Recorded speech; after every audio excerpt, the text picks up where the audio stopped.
어떤 아파트에 사는 사람들이 연봉이 높을까요?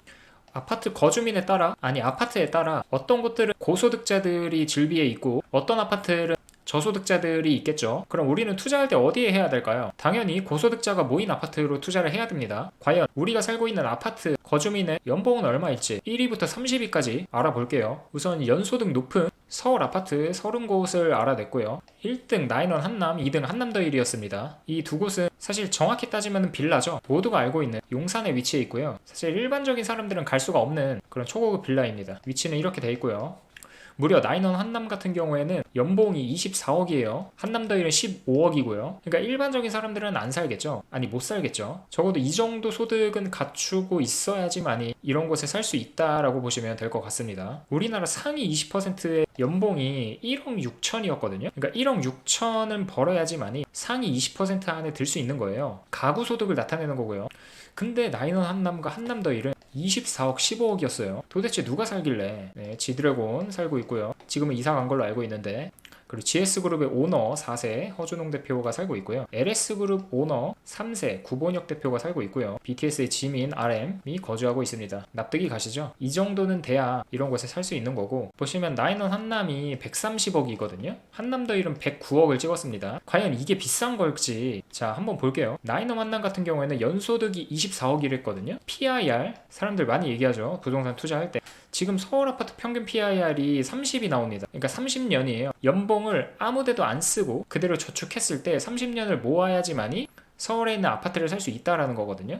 근데 나인엄 한남 130억인데 여기 거주민들 소득이 무려 24억이기 때문에 PIR은 5년밖에 안 됩니다. 이 소득을 아무데도 안 쓰고 5년간 저축하면 살 수 있다라는 거예요. 자, 한남더일 109억이었습니다. 소득 15억이었죠. PIR은 7.1년이 나옵니다. 서울 아파트 평균 PIR보다 훨씬 적은 거예요. 그러니까 이 아파트들은, 아니 이 빌라들은 서울에 있는 그 고층 아파트들 비싸다 하지만 이거는 그것보다 훨씬 비싸잖아요. 그럼에도 불구하고 그 수준에 맞는 사람들이 살고 있다. 이 가격이 다른 서울 아파트에 비해서 비싼 게 아니구나 라는 것을 PIR 비교 통해서 알 수 있습니다. 그러니까 우리들 수준에서 뭐 연봉 몇 천만 원 받고 있고 끼케야 1억 초반 받고 있는 사람들이 이 나인원 한남 한남더일이 비싸다고 욕해봤자 우리들한테는 당연히 비쌀 수밖에 없는 거예요.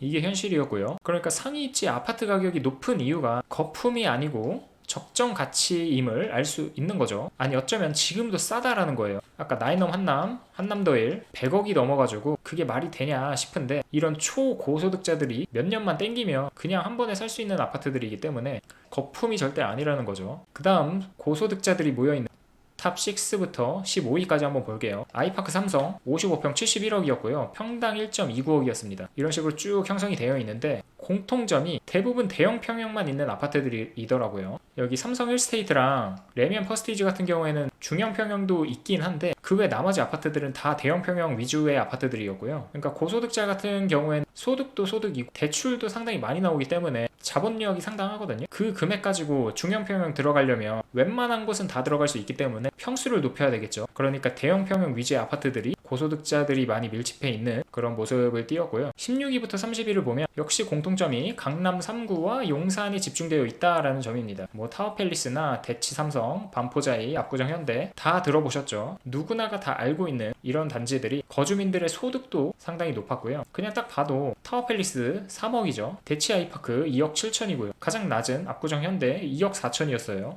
그러니까 이런데 보시면서 집값도 보고 직접 실제 가서 임장하시면서도 야 이렇게 비싼데 누가 사냐 대체 저기 사는 사람들은 누굴까 이렇게 생각들을 하시는데 일반적인 사람들은 아니라는 걸 알 수 있죠. 그냥 뭐 주변에서 연봉 7천 8천 받고 있는 사람들이 직장인들이 이런 데 살고 있는 게 아니라는 거예요. 최소 연봉은 다 2억 넘어가는 사람들입니다. 물론 이게 평균이기 때문에 누군가는 뭐 1억대도 있을 수 있겠죠. 그럼에도 불구하고 그냥 일반적인 직장인들은 아니다 라는 걸 알 수 있었고요. 딱 한 군데 강남 3구와 용산이 아닌 곳에 있는 아파트가 껴 있었거든요. 영등포 여의도 쪽에 서울 아파트입니다. 여기 뭐냐면 이렇게 돼 있어요. 50년 된 단지이고요. 여의도 대장 아파트입니다. 이렇게 조감도가 나와 있어요. 이제 안전진단 통과해가지고 한 20년 뒤면 이 모습대로 될 거라고는 하는데, 아무튼 여의도의 핵심 재건축 단지이니까 고소득자들도 다 몰려들겠죠. 이쪽이 또 금융회사들이 또 많고 하니까 여의도가. 자, 그래서 부동산 투자할 때 어디에 투자해야 될지 고민이신 분들 많을 텐데, 특히 부동산을 이제 막 공부하기 시작한 분들, 갭 투자가 뭔지도 모르고 부동산 어떻게 투자해야 되는지, 어디에 투자해야 되는지, 투자할 때 어떤 요소들을 봐야 되는지 뭐 용어도 어렵고 이런 분들이 많으실 거란 말이에요. 저도 그랬었고요. 많은 요소들이 있습니다. 뭐 서울 중심과 가까운 곳에 투자해라,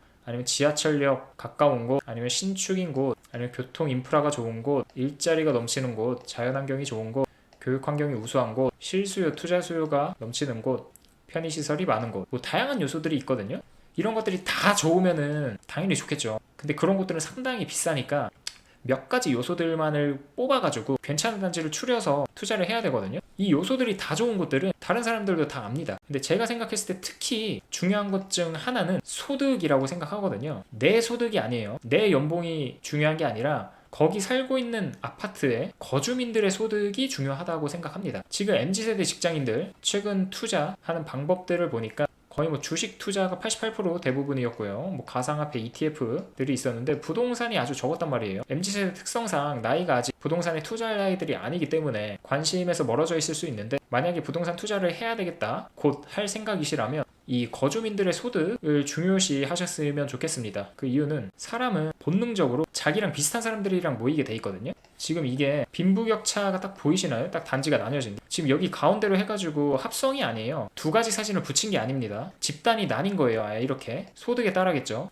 그리고 한남동, 옛날에 한남동 이랬어요. 지금은 이렇게 고급 빌라들 많이 생겼죠. 아까 나인원 한남 그런 것처럼. 성북동, 자, 이런 곳들에 고급 아파트가 생긴다라는 건 무슨 뜻이냐면 돈 많은 사람들이 모여든다라는 것을 의미합니다. 일부러 돈 많은 사람들이 가난한 판자촌에 모여들려고 하지 않겠죠. 당연히 거주 환경이 우수한 이런 곳에 들어가려고 한단 말이에요. 누가 이런 곳에 들어가려고 하겠습니까? 자, 그러니까 그 지역에 고급 아파트가 생긴다라는 거는 부자들이 모여든다라는 걸 의미하고요. 부자들이 모여든다? 그 말인 즉슨 그곳으로 또 다른 부자들이 모여든다라는 것을 의미합니다. 그러니까 이미 소득이 높은 사람들로 구성되어 있는 단지들은요, 이런 사람들만 또 계속해서 몰려들어요. 그러니까 비슷한 사람들만 계속해서 채워진다라는 거예요. 가난한 지역, 돈 없는 사람들만 계속해서 모여듭니다. 이 지역은. 그러니까 두 개의 단지가, 다른 지역이겠죠, 두 개의 단지가 이렇게 차이가 나기 시작하는 거예요. 결국 끼리끼리라는 거는 이런 겁니다. 나랑 비슷한 사람들끼리 모이게 되어 있고요. 모이고 싶지 않아도 자연스럽게 그렇게 귀결이 됩니다. 고소득자가 많은 아파트들의 좋은 점이 뭐냐면요, 첫 번째는 집값이 상승하거든요. 동탄 항상 뉴스에 나오죠. 집값 얼마씩 올랐다, 1억 올랐다, 2억 올랐다 이러면서.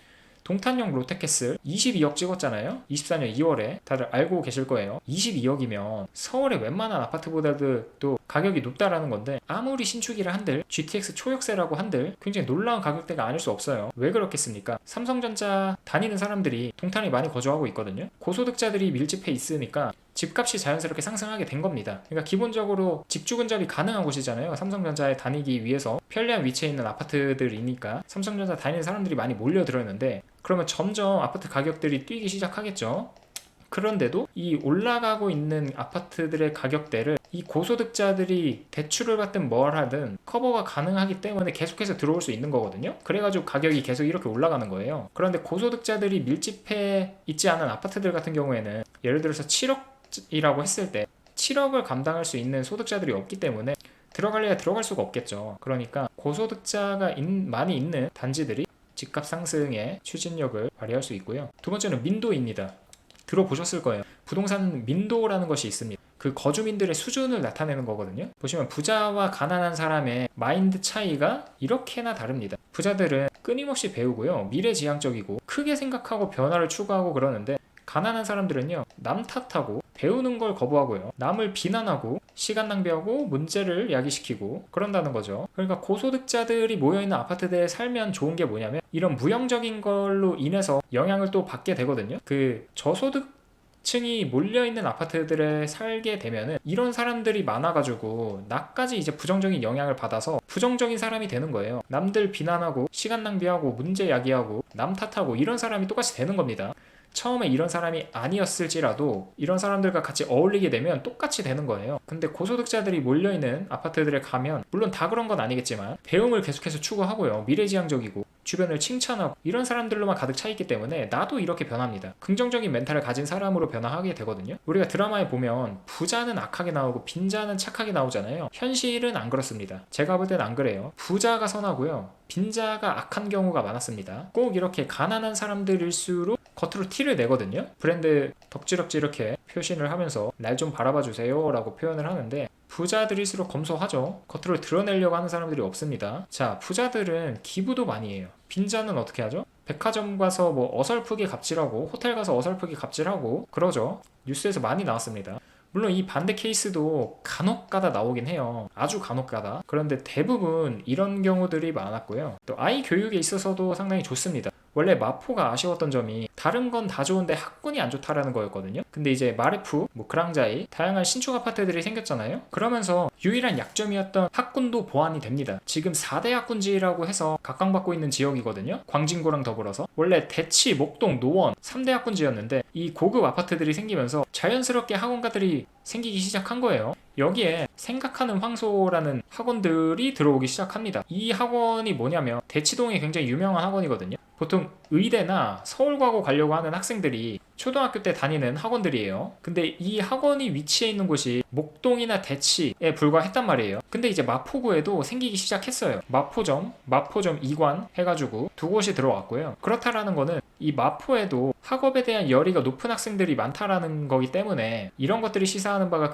크다고 생각하고요. 그러면은 또 인접지에 있는 아이들이 다 이쪽으로 몰리기 시작하겠죠. 이 학원들을 다니기 위해서 굳이 대치까지 안 가도 되니까. 학업 성취도 높은 고등학교들을 보니까 숙문고, 뭐 서울여고, 상암고 쫙 있지만 숙문고 같은 경우에는 아주 우수한 학업 성취도 점수를 보이고 있어요. 보통 이게 93점을 넘어가면 잘하는 학교로 여겨집니다. 지금 여기 94.8점이죠. 아직 부족한 고등학교 수준이지만 이런 학교도 있다라는 거예요. 생기기 시작했다라는 거죠. 예전에는 마포에서 좀만 하면 옆에가 바로 이제 목동이니까 목동으로 넘어가는 가구들이 많았단 말이에요. 애기 교육들. 그러니까 애기가 좀 공부를 잘한다 싶으면 한 중학교, 고등학교 돼가지고 목동으로 이사를 갑니다. 근데 앞으로는 굳이 그렇게 안 해도 될 정도로 마포 자체만으로 학군으로 성장할 수 있는 그런 지역구가 될 수 있다라는 거예요. 자, 저소득층이 몰려있는 아파트 근처에 가보시면 이런 사람들이 상당히 많습니다. 얘 고등학생이에요. 다리에 문신하네. 이런 사람들 요즘 많이 보이죠. 길거리에서 옥상에서 담배 피고 노는 애들. 물론 고소득층이 몰려드는 아파트에도 있겠죠?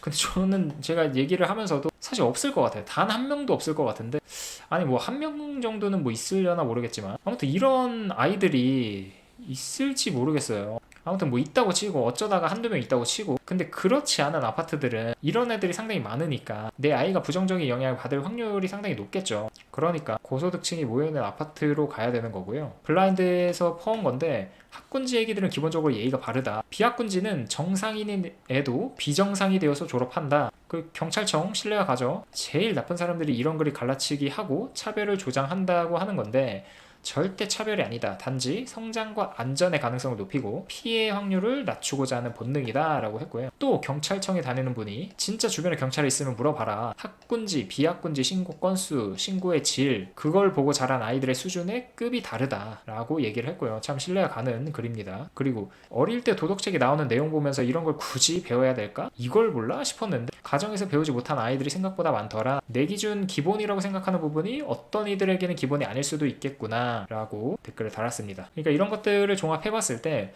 고소득자가 모인 아파트에 투자해야 되는 이유는 진짜 몇 가지고 계속 설명할 수 있거든요. 근데 굳이 저소득자가 모인 아파트에 투자해야 되는 이유는 뭐가 있을지 저는 진짜 떠오르는 게 없거든요. 그러니까 쉬운 길이 있는데 굳이 어려운 길을 가겠다라는 거예요. 저소득층이 모여있는 아파트에 투자해야 되는 이유가 과연 뭐가 있을까요? 뭐 한두 가지는 있을 수 있겠지만 굳이라는 생각이 들고요. 쉬운 길을 냅두고 굳이 돌아가는 선택을 하지 않으셨으면 좋겠습니다. 그러면 오늘은 여기까지 할게요. 감사합니다.